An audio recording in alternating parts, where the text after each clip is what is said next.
Le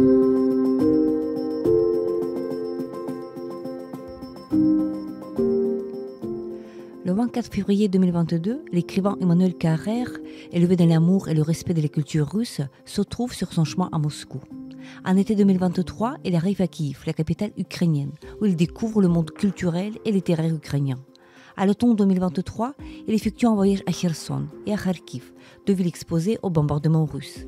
Vous écoutez le podcast « L'Ukraine face à la guerre ». Ce podcast est enregistré en Ukraine et par des Ukrainiens.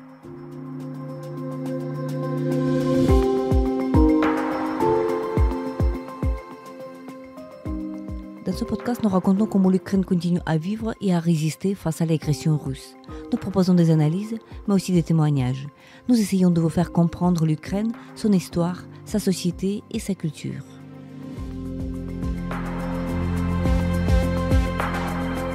Je m'appelle Tetiana Ogarkova. Je suis universitaire et journaliste responsable du département international à l'Ukraine Crisis Media Center, une ONG dont la mission est d'informer le public étranger sur l'Ukraine. Avec moi, Emmanuel Carrère, écrivain, scénariste et réalisateur français qui va prochainement publier son texte sur l'Ukraine.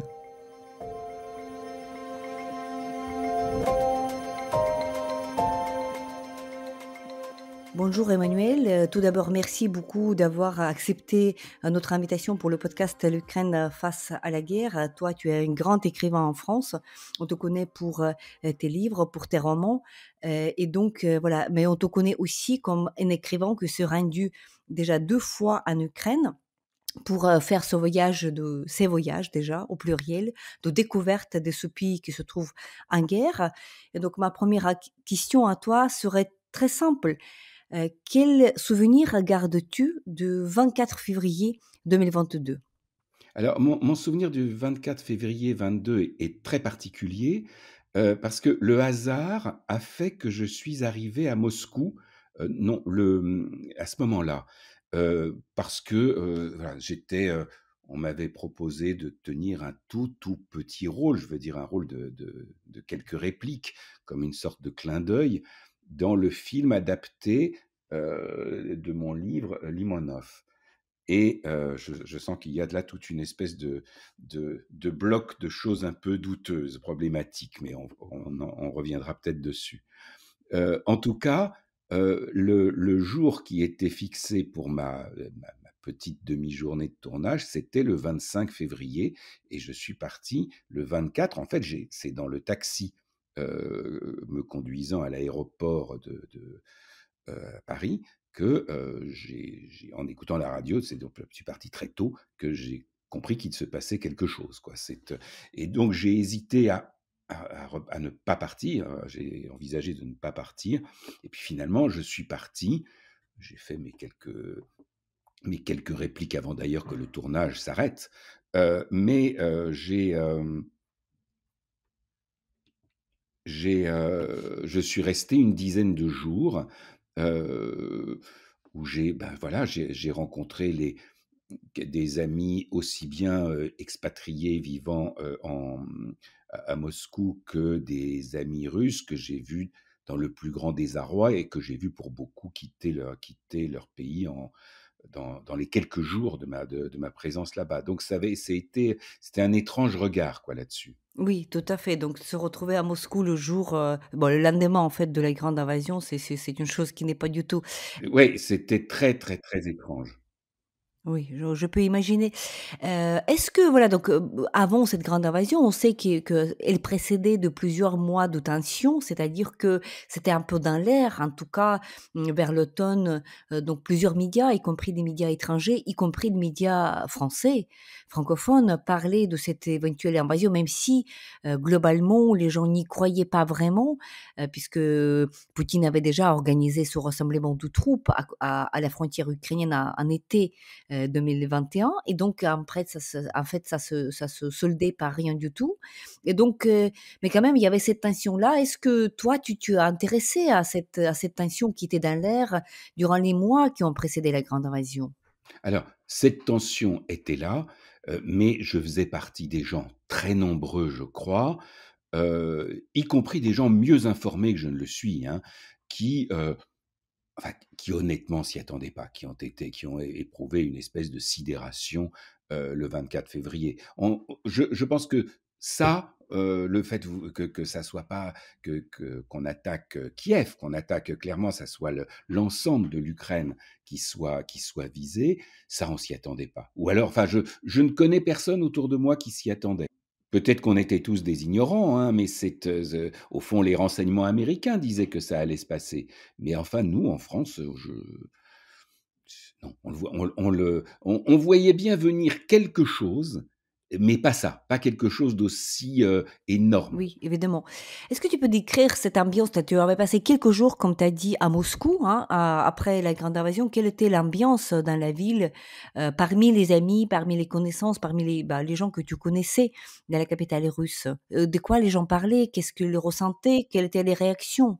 Ben, à vrai c'est-à-dire mon point de vue est tout à fait biaisé parce que, les quelques amis russes que j'ai sont, voilà, au fond, l'équivalent de gens comme moi en Russie, c'est-à-dire, des gens, voilà, de monde intellectuel, artistique, tout ça, et alors qu'ils sont à la fois, hostiles au pouvoir de Poutine et en même temps pas extraordinairement politisés. C'est-à-dire qu'ils disent: «Bon, bah, ça se passe tant que» mais là, ils ont compris qu'il y avait beaucoup d'entre eux ont compris qu'il y avait quelque chose qui se produisait, qui était une catastrophe et même enfin, pour leur vie à eux aussi. Je veux dire là, il y avait aussi une réaction, je dirais égoïste, qui n'était pas une, réaction, pour les Ukrainiens, mais c'est pas seulement par solidarité avec les Ukrainiens, c'était pour eux-mêmes. Ils se disaient: «Notre pays ça va devenir un pays invivable. Ça va être un endroit où nous ne pourrons plus vivre, où on ne veut pas élever nos enfants», tout ça. Donc plusieurs de mes amis ont quitté la Russie mais dans les jours qui ont suivi. J'ai été vraiment stupéfait de la rapidité de leur réaction. Oui, c'est-à-dire voilà, un signe de protestation contre cette grande invasion. Ils ont quitté le territoire russe pour se réfugier où exactement? En Géorgie sans doute, voilà. Certains en Géorgie, certains en Géorgie, d'autres dans les enfin, je parle au pluriel, genre que c'était 4 ou 5 personnes, 4 ou 5 personnes, 4 ou 5 familles tout de même, il y en a même parce que je les ai appelés, enfin, j'ai essayé de les joindre le 25 ou le 26, ils étaient déjà partis. Mmh.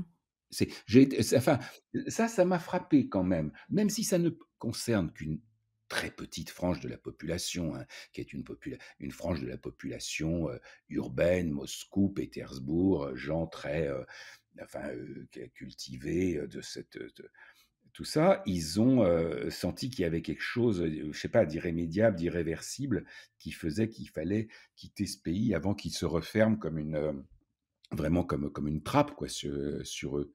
Hem, c'est une chose bizarre parce que, hem, au fond, que des gens fuient, leur pays parce que leur pays a été envahi, ça peut se comprendre assez facilement.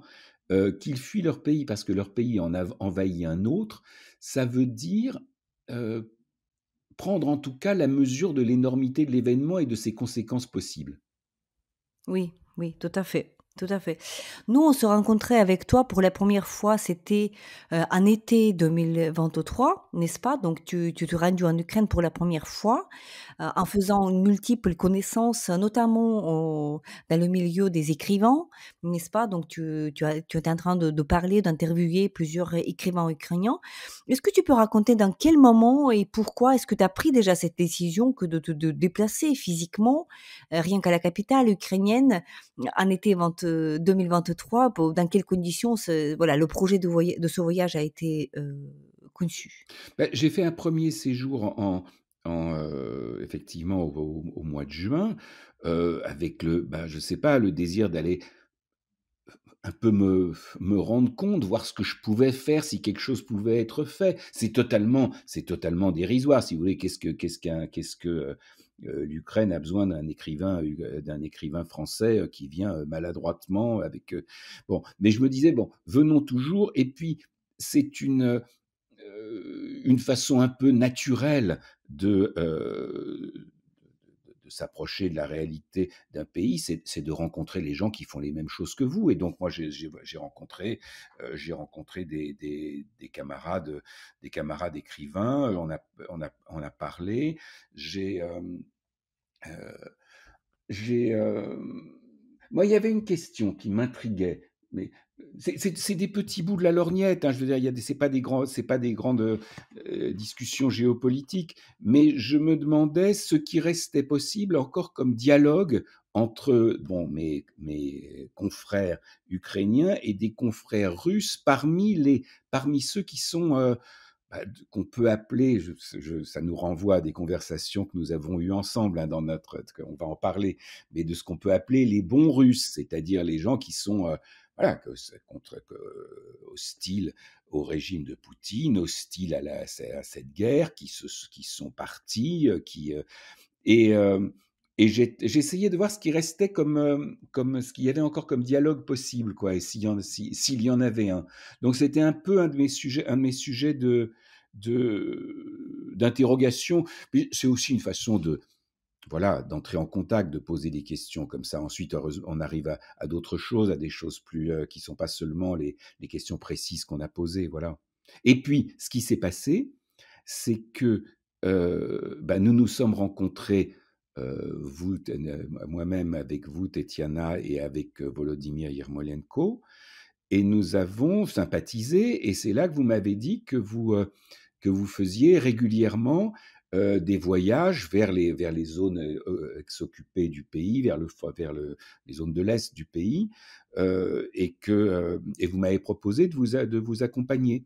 Et j'étais évidemment très, j'ai ressenti ça vraiment comme un privilège, une possibilité de, de voir quelque chose, de rencontrer des gens que je n'aurais jamais rencontrés sans vous. Et vraiment, je vous suis très, très reconnaissant de ce voyage de 4 jours qu'on a fait ensemble vers Kherson, et ensuite vers Kharkiv, qui a d'abord été, bah,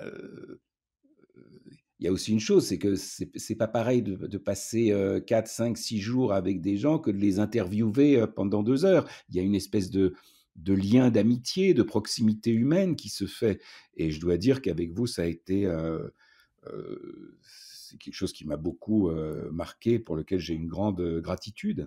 Oui, tout à fait, c'était un voyage formidable, c'était les plaisirs étaient aussi tout nôtres, en fait, pendant ce voyage à Kherson et ainsi de suite. Il y avait une part de plaisir aussi, il y avait une part de plaisir, si terrible que soit la situation, je dirais, on s'est aussi bien amusés ensemble. Il y avait une espèce de chaleur, d'amitié à faire ce road trip. On a souvent ri, on a été vraiment ensemble, et pour moi, c'était quelque chose de très précieux. Oui, tout à fait, tout à fait. C'était un voyage, non seulement d'information, de voir, mais aussi d'amitié. Mais, je voudrais quand même revenir en arrière et puis, voilà, si je puis t'interroger sur tes premières impressions. Voilà, quand tu arrives, en été, 23, à Kiev, tu vois le monde une ville qui est changée par la guerre. Quelles étaient tes impressions, tes premières impressions? Alors, tu sais, je ne la moi, je crois que j'étais allé une fois à Kiev il y a très longtemps, dans le cadre d'un voyage de promotion d'un livre où en fait tu vois rien, tu passes 2 jours à l'Institut français, et on t'organise une conférence. Donc c'était mon premier séjour d'une certaine façon. Heu, bon, j'ai été frappé par ce qui frappe un peu, tout le monde, c'est que à Kiev, la guerre est totalement présente dans les conversations. Tu peux pas parler d'autre, il y a presque pas de conversation où il n'en soit pas question. En revanche, si tu te promènes dans la ville, autrement, là, tu pas l'impression d'une ville en guerre, quoi. Il y a des gens, en plus, voilà, c'était le mois de juin, il faisait beau, il y avait des gens aux terrasses de café, on allait au restaurant, il y avait quelque chose de, voilà, dont on sait tous combien ça peut paraître, étrange pour les gens pour ceux qui reviennent du front, quoi. Là, qui a vraiment qui a un peu 2 réalités différentes.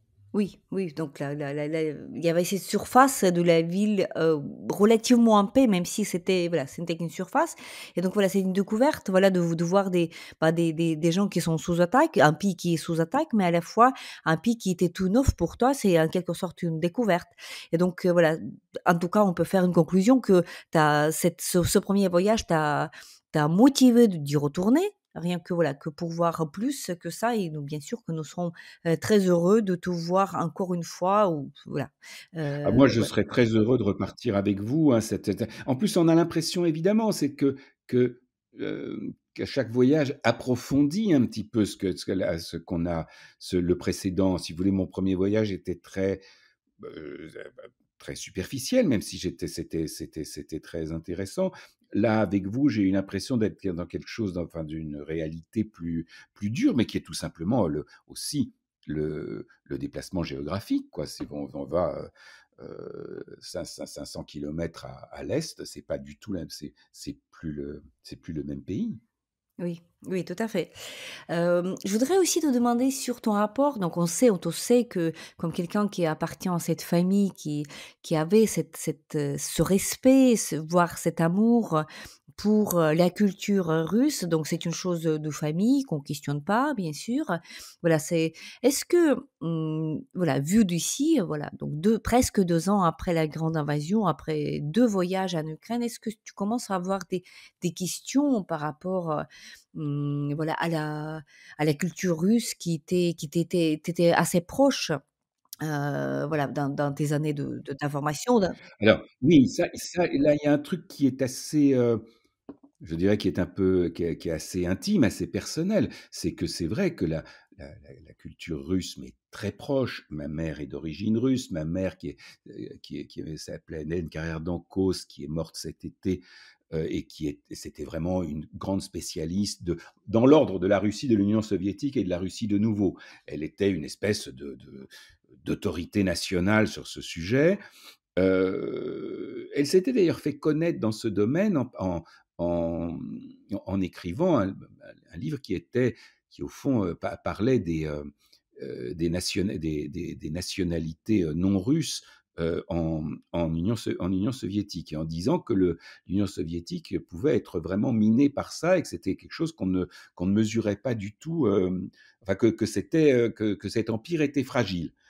En tout cas, moi j'ai été, oui, élevé dans la culture russe, dans la littérature russe, même si je parle très mal le russe parce que ma mère nous l'a pas enseigné, nous l'a pas parlé à mes sœurs et moi pour une raison qui était finalement assez fréquente, je crois, chez les émigrés qui voulaient que leurs enfants soient, complètement, enfin, soient purement français, intégrés à la culture française, et vivent pas dans un vase clos d'émigrés.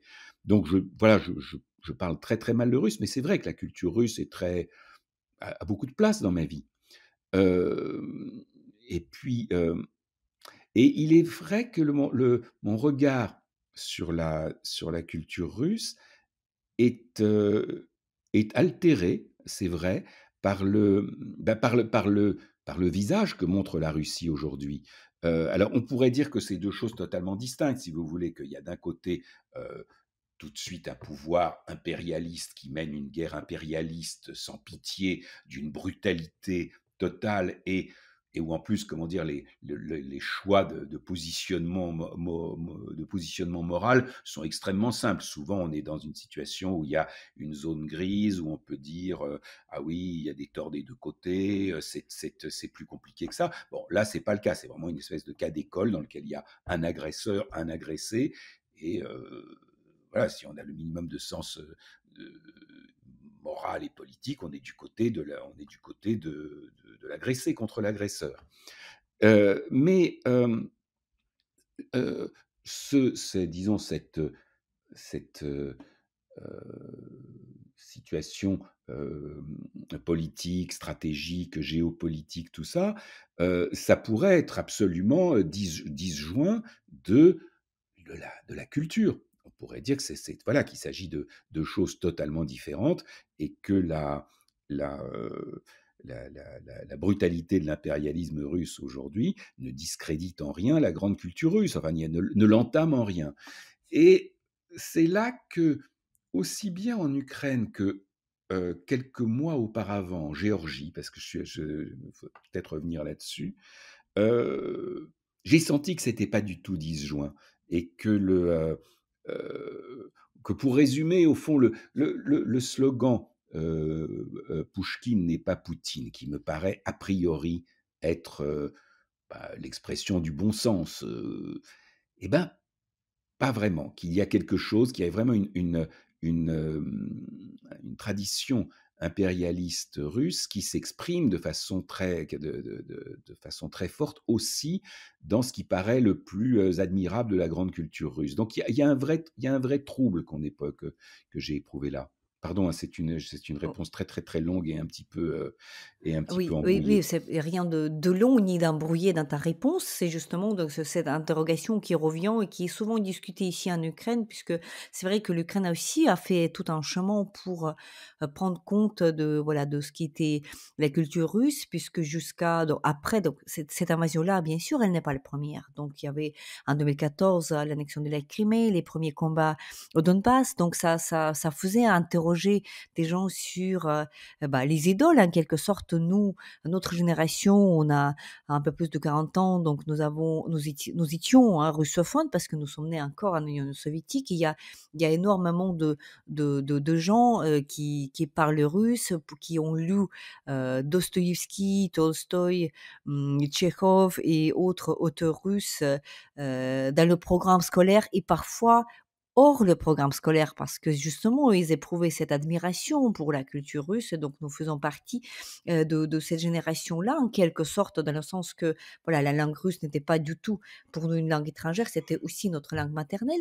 Mais c'est que voilà, la société ukrainienne avait commencé à faire quelques changements, quelques prises de conscience à partir des années 2000 et beaucoup plus à partir de 2014 justement parce que on a vu qu'il s'agissait cette fois-ci de cet impérialisme qui n'est pas abstrait, qu'il est bien sûr là.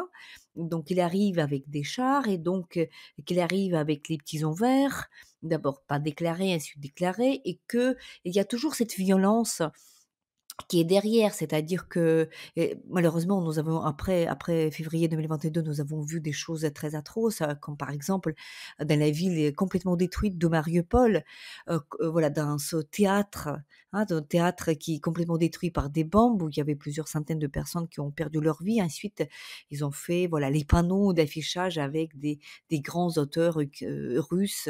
Je me souviens pas si c'était Pouchkine ou Tolstoï, mais voilà, en tout cas, c'était voilà toute cette pléiade russe qui voilà qui était affichée. Donc c'est un signe de voilà que nous allons instaurer ici enfin la grande culture après cette violence, après cette tabula rasa en quelque sorte on va vous anéantir, ensuite imposer voilà ce canon russe. Ce sont des débats qui voilà qui ont lieu bien sûr à l'intérieur de l'Ukraine aussi. Oui, non, peut-être, j'aimerais bien dire un mot justement de la situation de la Géorgie et de ce que ça éveille pour moi aussi comme écho personnel et qui a un rapport avec la situation ukrainienne. C'est que quand je disais que j'étais d'origine russe par ma mère, mais je suis ma mère est elle-même moitié russe, moitié géorgienne. Et au fond, elle a été élevée en russe et au fond, en privilégiant totalement la culture russe contre la culture géorgienne. D'un point de vue russe qui était un petit peu, incontestablement, un peu condescendant à l'égard de la Géorgie, comme si c'était, vous voyez, une espèce de monde un peu sympathique, mais archaïque, provincial, enfin, et même dont la culture n'était certainement pas comparable à la grande culture russe. C'était quelque chose qui était intériorisé de ce côté de ma famille. Mais il y a une autre branche de ma famille maternelle, où c'était le côté géorgien qui l'a emporté, où ils étaient, eux, les enfants ont été élevés en géorgien, et eux avaient à l'égard, étaient extrêmement anti-russes, ils parlaient pas russe, délibérément pas russe, et c'est ainsi que il y a la cousine de ma mère, qui est Salomé Zourabichvili, qui est devenue diplomate française, mais ensuite présidente actuelle de la Géorgie, elle représente vous voyez, cette branche de la famille totalement totalement géorgienne et anti-russe. C'est très curieux comme, si vous voulez, 2, à la même génération, 2 cousines élevées, de fa voilà, simultanément dans 2 branches de la famille. L'une est complètement allée du côté russe, l'autre totalement du côté des Géorgiens. Ça les empêchait pas du tout d'avoir des relations tout à fait, amicales, mais C moi, j'ai quand même attendu l'âge de 65 ans pour aller pour la première fois en Géorgie. C'est, et c'est là qu'au fond, j'ai découvert cette partie de la culture familiale à laquelle je n'avais, en gros, prêté aucune attention, en dehors du cinéma géorgien qui est très séduisant, des restaurants géorgiens, mais au fond, la Géorgie, je m'en souciais très peu. Ça a vraiment été une leçon pour moi de voir à quel point le poids de la culture russe dans ma famille a été capable, de mon côté en tout cas, d'étouffer complètement l'autre branche de la famille qui est la branche géorgienne. Et voilà, et là, je découvre ces racines géorgiennes. Et bon, c'est pas sans rapport avec, c'est tout de même la Géorgie en 2008, ce qui s'est passé, une partie de son territoire a été, dévorée par la Russie, quelque chose comme 20, et je pense que ça a été un peu une maquette de ce qui s'est passé en Ukraine, et que si on avait été, si on, c'est-à-dire, l'Union européenne, l'Occident en général, n'avait pas regardé ailleurs en se disant que c'était loin, que c'était pas très grave, que c'était pas une guerre avec énormément de massacres ou de choses comme ça, bon, bah, on pouvait laisser courir. Je pense que si on n'avait pas laissé courir, on n'en serait peut-être pas là. Enfin, ça, on peut pas en être sûr. Ah oui, nous, on est convaincus que voilà, que s'il y avait une réaction, plus forte de l'Occident en 2008 par rapport à cette agression russe contre la Géorgie, bien sûr, il y aurait pas de 2014 avec l'annexion de la Crimée, il y aurait donc ça serait voilà, donc ça serait une ligne rouge en quelque sorte franchie par le régime de Poutine et donc qui était tolérée en quelque sorte et donc c'est très bien que que tu vois ce parallèle qui est évident aujourd'hui, mais qui c'est vrai qu'il n'était pas évident pour l'Occident. Oui, oui, oui, mais ça, 2008-2014, il y a eu 2 fois où on n'a pas bougé, c'est sûr qu'à la troisième, ça prend des proportions, terrifiantes. Oui, oui, tout à fait et donc voilà, à cette découverte géorgienne de tes, aux origines géorgiennes, de cette branche de famille dont tu parles et de cette aussi injustice qui était faite par la Russie contre la Géorgie, s'ajoute ce dossier ukrainien, donc tu n'as pas de relation, familiale avec l'Ukraine, mais tu as maintenant cette relation amicale. J'ai pas de relation familiale avec l'Ukraine, mais je dirais cette histoire géorgienne me sensibilise, pas disons plus intimement à ce qui s'est à ce qui se passe en Ukraine. Oui et toi, tu es écrivain avant tout, donc tu es écrivain et donc bien sûr que tu t'intéresses tout de suite, j'imagine, tu d'ailleurs traduis, d'une manière, je dirais pas exhaustive bien sûr, mais tu es quand même, beaucoup traduit en ukrainien. Tu es un auteur connu en Ukraine, donc c'est voilà, c'est pour te dire et donc j'imagine que tu t'intéresses à ce qui sont les Ukrainiens. Tu connaissais bien sûr les auteurs russes parce que ça fait partie de cette tradition, familiale, mais qu'est-ce que tu connaissais de l'Ukraine avant cette grande invasion? Est-ce que tu connaissais des auteurs ukrainiens? Et la deuxième question qui est bien sûr liée à ça, qu'est-ce que tu as découvert pendant ton voyage en Ukraine? Qu'est-ce que sur la culture ukrainienne? Bah, il y a des écrivains que j'ai rencontrés, pour qui j'ai certains, voilà, il y en a dont j'ai lu, les livres que j'ai appréciés. Il y a quelqu'un que j'ai dont j'ai vraiment bien aimé certains des livres, qui est Sofia Androukovitch, qui est, et mais c'est voilà, je connais pas bien la littérature ukrainienne. Je pense qu'il y a un minuscule, effet collatéral, bon de ça, c'est qu'on est plus attentif à ce qui s'écrit en Ukraine. On traduit et publie certainement, en tout cas en France, d'auteurs ukrainiens, mais ça reste quand même assez, minimal. Et il est vrai que, enfin, ça, c'est encore typique. C'est vraiment typiquement un problème, d'impérialisme. C'est qu'un écrivain, ukrainien, pour accéder au statut de grand auteur, enfin au 19e siècle, c'est l'histoire de Gogol, a besoin de passer par a besoin de devenir un grand auteur russe. Et je ne sais pas, personne, même s'il est né dans le Donbass, il est rare qu'on pense à Prokofiev comme à un compositeur ukrainien. C'est vrai, il s'agit de la appropriation, donc on appelle ça souvent, annexion du passé. Oui, c'est sûr, c'est sûr.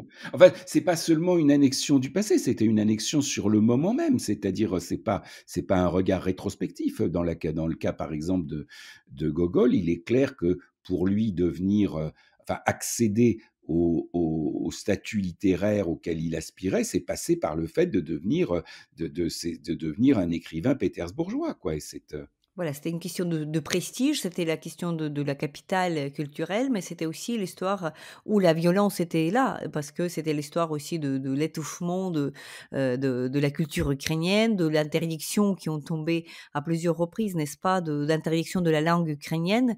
Donc on en parle peut-être pas beaucoup dans le monde occidental, mais la langue ukrainienne était interdite, en fait, en Ukraine. Donc c'est en tout cas pour les publications et pour l'enseignement, et donc c'était très alors ça, là-dessus, on a eu, un peu une leçon d'histoire, rétrospective, qui s'est faite en accéléré parce il y a un tas de enfin de problèmes, qui ont touché, l'Ukraine dont on était, comme tu le dis, très peu conscient en Occident, très peu attentif. Oui, oui, tout à fait.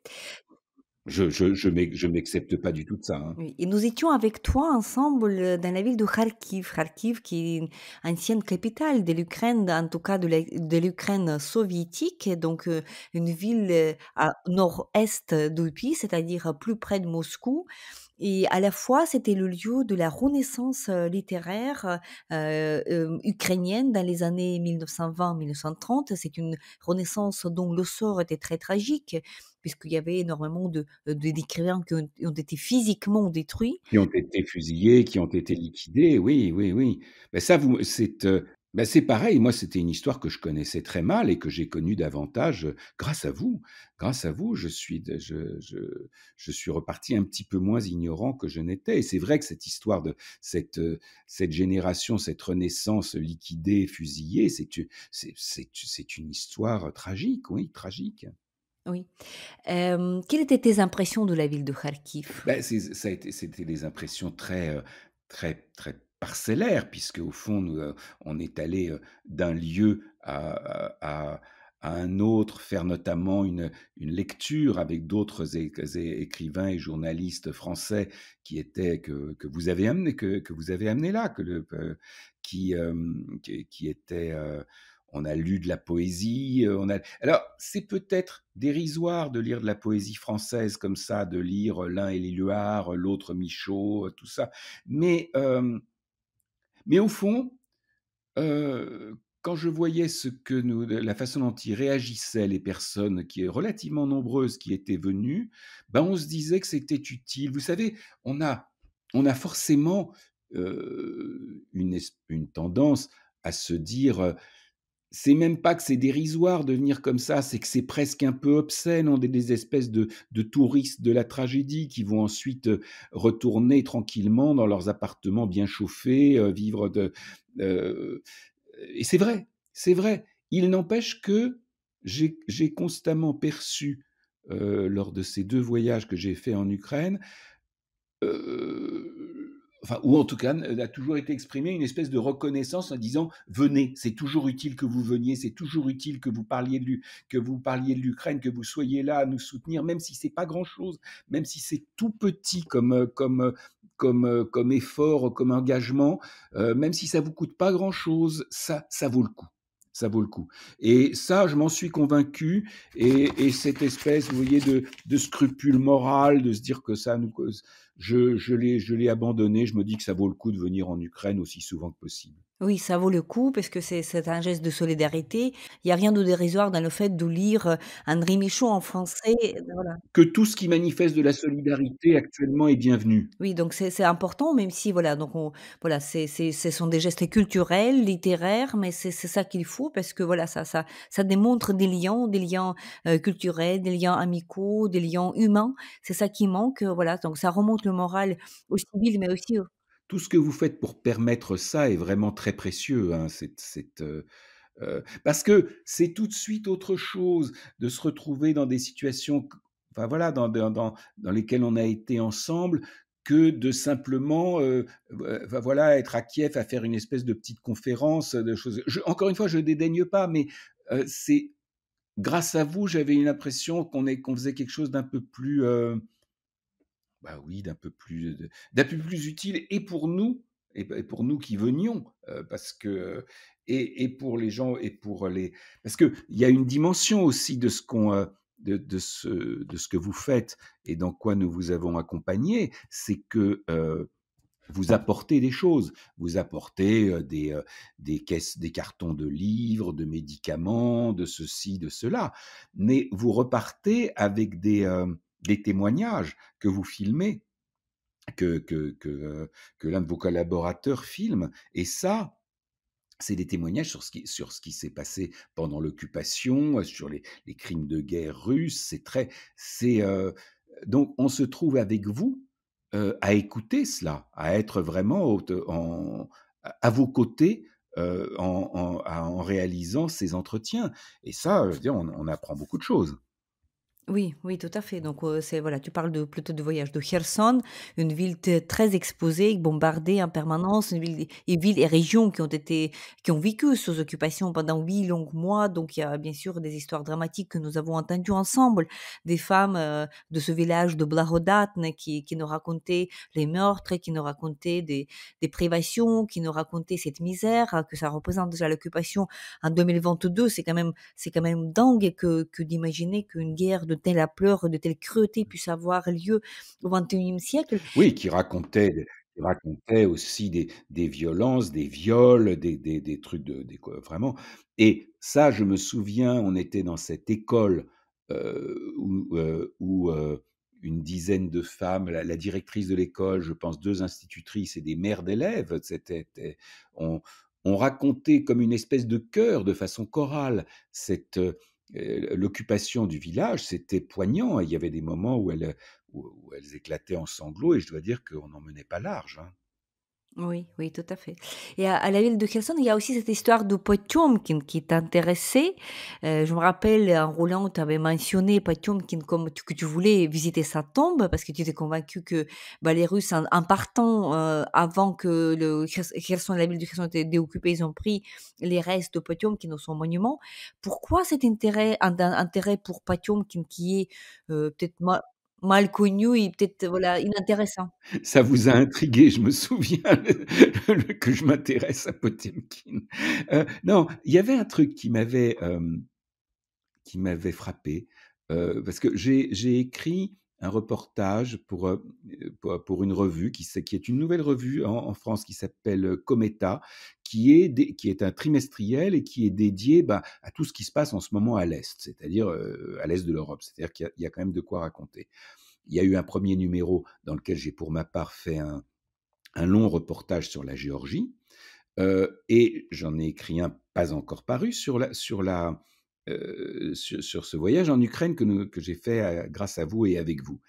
Et il s'était pas quand cette revue avait été enfin, quand elle n'était pas encore, en activité, mais qu'elle était en train d'être créée, là, elle avait eu un premier titre, qui était Potemkin parce que c'est les gens qui la faisaient s'étaient dit: «Oui, c'est très ça évoque à la fois le film d'Eisenstein, le cuirassé, mais aussi les villages Potemkin, les donc cette idée de la culture du mensonge dans l'État russe, de la falsification, de tout ça».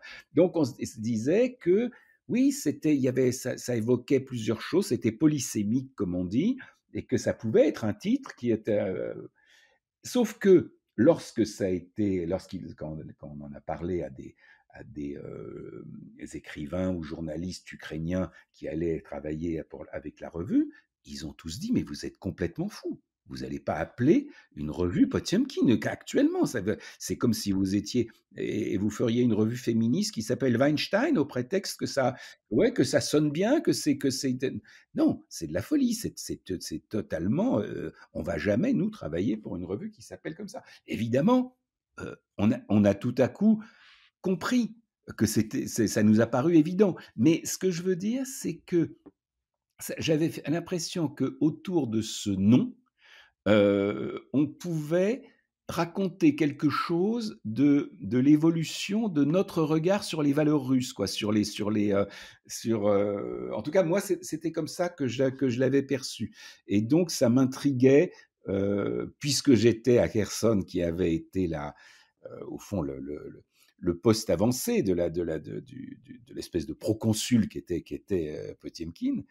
Heu, ça m'avait intrigué cette histoire des Russes qui, en quittant précipitamment, Kherson, avaient embarqué la dépouille de cette figure historique et cela dit, j'avais voulu aller voir, j'espérais en allant dans l'église où c'était supposé se trouver, j'espérais, je sais pas, tomber sur un vieux prêtre ou sacristain ou truc comme ça qui me raconterait toute cette histoire et c'était fermé. On est reparti et je et notre av et vous m'avez dit, on s'en est allé dormir dans la ville, pas très loin éloignée de Mykolaïev parce qu'elle est plus sûre, mais quelques, heu, quelques heures après, la nouvelle est tombée sur le téléphone de Volodymyr que, l'endroit où on se trouvait, voilà, des bombes étaient tombées dessus, quoi, juste, 2 heures avant 2 heures après notre départ. À cet endroit précis où se trouvait la cathédrale Sainte-Catherine, où étaient, semble-t-il, où se trouvaient les dépouilles de Potemkin. Oui, c'est très ironique, voilà, que les Russes empêchent, voilà, de prendre connaissance de cette histoire. C'est très ironique et j'avais envie de travailler un peu sur cette ironie-là, ouais, voilà. À partir de ce nom. Vous savez, il y a, en France, le philosophe d'extrême gauche Alain Badiou avait écrit un petit pamphlet, dont le titre était très bien trouvé, qui était «De quoi Sarkozy est-il le nom?» autrement, et je trouvais que la question de quoi Potemkin est-il le nom, était intéressante à poser aussi. Mais tout ça, je l'ai un peu raconté dans ce reportage qui va bientôt paraître. Oui, d'accord. Nous invitons nos auditeurs de, voilà, de regarder, de lire ton reportage, voilà, ton texte voyage dans cette revue Cometa qui va bientôt paraître. Et donc, ma dernière question à toi serait, voilà, du genre, est-ce que après ton retour, tu es bien de retour en France, est-ce que tu continues à t'intéresser à ce qui se passe en Ukraine? Est-ce que, voilà, au niveau des actualités, c'est vrai qu'il il y a pas de mouvement qui serait très, trop, performant dans le sens que la ligne du front ne bouge pas, mais est-ce que tu t'intéresses, toujours? Est-ce que tu perçois cette histoire ukrainienne avec voilà, comme la tienne? Ah bah, bien sûr, énormément, bien sûr. Non, si c'est ce que tu veux dire, je te rassure, l'intérêt, absolument épouvanté, qu'on éprouve devant ce qui se passe au Proche-Orient ne détourne pas le regard de l'Ukraine. Si je peux dire ça à titre individuel, mais je comprends que ça soit un motif, d'inquiétude terrible. Mais moi, je continue, oui, bien sûr, à m'intéresser, mais aussi évidemment avec, avec inquiétude, comment ne pas en éprouver? Oui. On espère te revoir, en Ukraine, très bientôt. Sans doute, on fera d'autres voyages dans notre minibus. En attendant, je te remercie beaucoup, Emmanuel, pour, cet entretien, pour cet échange et pour ces témoignages que tu, nous apportes. Merci beaucoup.